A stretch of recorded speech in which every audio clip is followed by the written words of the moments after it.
अब देखिए, आपने 1965 का जिक्र किया, आपने कहा आपको याद होगा। याद तो मुझे नहीं है क्योंकि तब मैं पैदा ही नहीं हुआ था, इस दुनिया में नहीं था, लेकिन हाँ मैंने सुना जरूर है, और प्रियंका जी ने भी सुना होगा।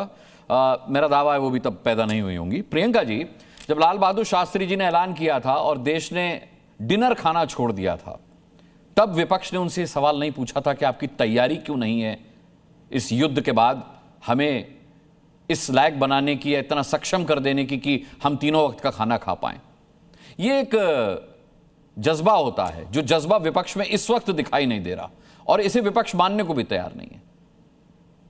अनुराग जी, यहाँ पे जो डिफेंस एक्सपर्ट ने कहा, मैं उससे पूरी तरीके से सहमत हूँ कि एक यहाँ कोई भी गारंटी नहीं ले सकता कि तेल के दाम नहीं बढ़ेंगे या गैस की शॉर्टेज नहीं होगी या तेल की शॉर्टेज नहीं होगी, क्योंकि हमारा जो मैक्सिमम इंपोर्ट है वो हम स्ट्रेट ऑफ हॉर्मुज के रास्ते से ही करते हैं, और वो हमारे लिए आज बंद है। उसका रीजन भी क्या है, ये देश को पता है कि प्रधानमंत्री जी ने जिस तरीके से पक्ष जो है इजराइल का रखा, और जो है ईरान को पूरी तरीके से वहां पर अगर आप पूछे तो वहां का शोक संदेश भी देने में इन्हें दर्द हो रहा था, वो भी 5 दिन बाद दे पाए, तो उसका भुगतान जो है वो आज पूरे देश को भुगतना पड़ रहा है। पर वास्तविकता क्या है कि यहाँ भारतीय जनता पार्टी क्या कह रही है कि आप अगर अफवाह फैलाएंगे तो आपको खिलाफ एक्शन होगा। तो क्या आप इस देश की जनता जो गैस सिलेंडर की डिमांड कर रही है, अगर वो आपसे कह रही है कि आप गैस सिलेंडर हमें दे दीजिए हमारे टाइम पे, तो वो भी क्या, उसको भी आप कार्रवाई करेंगे उसके ऊपर? विपक्ष के ऊपर तो आप लगातार आरोप लगाते चले आ रहे हैं। क्या ये सिचुएशन आप जो बता रहे हैं उस समय की सिचुएशन सेम? यहाँ तो ये तौहीन सिनान मानने को तैयार ही नहीं है।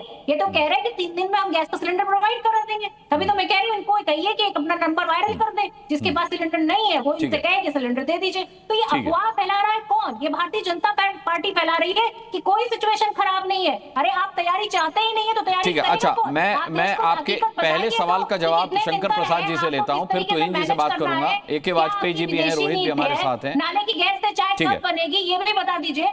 वो तो प्रधानमंत्री का 2015 का सपना था कि नाले की गैस से चाय बनाएंगे, वो कहाँ है वो गैस?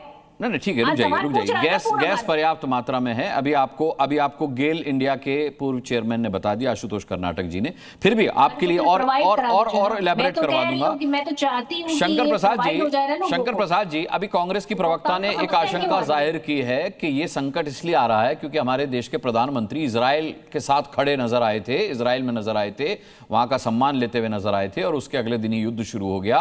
और नतीजा ये कि स्ट्रेट ऑफ हॉर्मुज हमारे लिए बंद है। 1-2 देशों के लिए ईरान ने उसे खोला हुआ है, लेकिन हमारे लिए बंद है। क्या हम उसका खमियाजा भुगत रहे हैं? बिल्कुल। अनुराग जी, मैं आपसे निवेदन करता हूं कि जरा ध्यान से इस लड़ाई के जो रीजंस हैं उसको समझ लीजिए। यह लड़ाई हो रही है इजराइल और यूनाइटेड स्टेट्स मिलके ईरान के बरखिलाफ कर रहे हैं। इसका रीजन क्या है? इसका रीजन अगर आपको 14 दिन की लड़ाई के बाद में नहीं मालूम तो मेरे ख्याल से कभी मालूम नहीं हो सकता।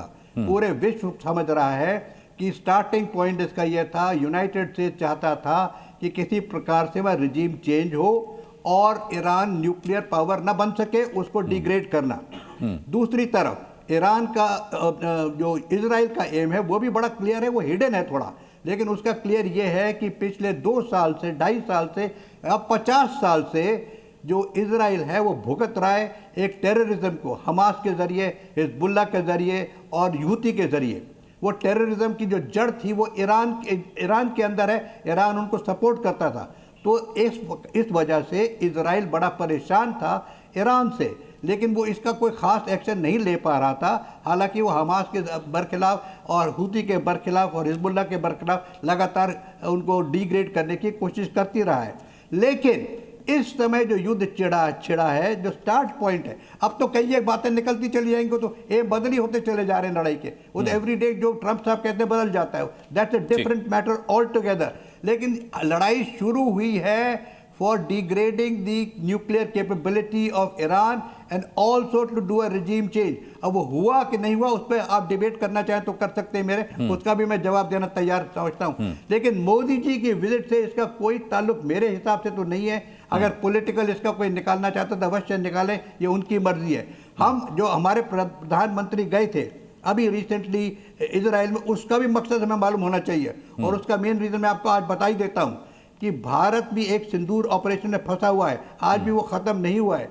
और भारत जो अभी सिंदूर हुआ था उसमें कुछ 2-4 खामियां नजर आई होंगी भारत सरकार को, उसको पूरा करने के लिए कुछ टेक्नोलॉजी का, कुछ नए सामान की जरूरत है। वो इजराइल के पास है, तो हमें उस चीज की बहुत तुरंत जरूरत है। हमें एक तरीके से जो एयर शील्ड है, जो हमारी हवाई जो एयर डिफेंस है, उसको मजबूत करना चाहिए। उसके लिए आयरन ड्रोम चाहिए, लेजर। तो टेक्नोलॉजी यहाँ अवेलेबल नहीं है। जहाँ टेक्नोलॉजी अवेलेबल हो तुरंत से तुरंत हमें चाहिए, और भारत में बनाएंगे। All technology will be transferred and manufactured in India as आत्म भारत। तो इसकी लड़ाई का प्लीज समझ लीजिए कि मोदी की विजिट का क्या रीजन था, इस लड़ाई का क्या रीजन है। प्रियंका जी को अपने पहले सवाल का जवाब मिल गया। अब दूसरे सवाल का जवाब मैं तुहिन सिन्हा से लेता हूं और उसके बाद AK वाजपेयी और रोहित सिंह के पास रुख करूंगा।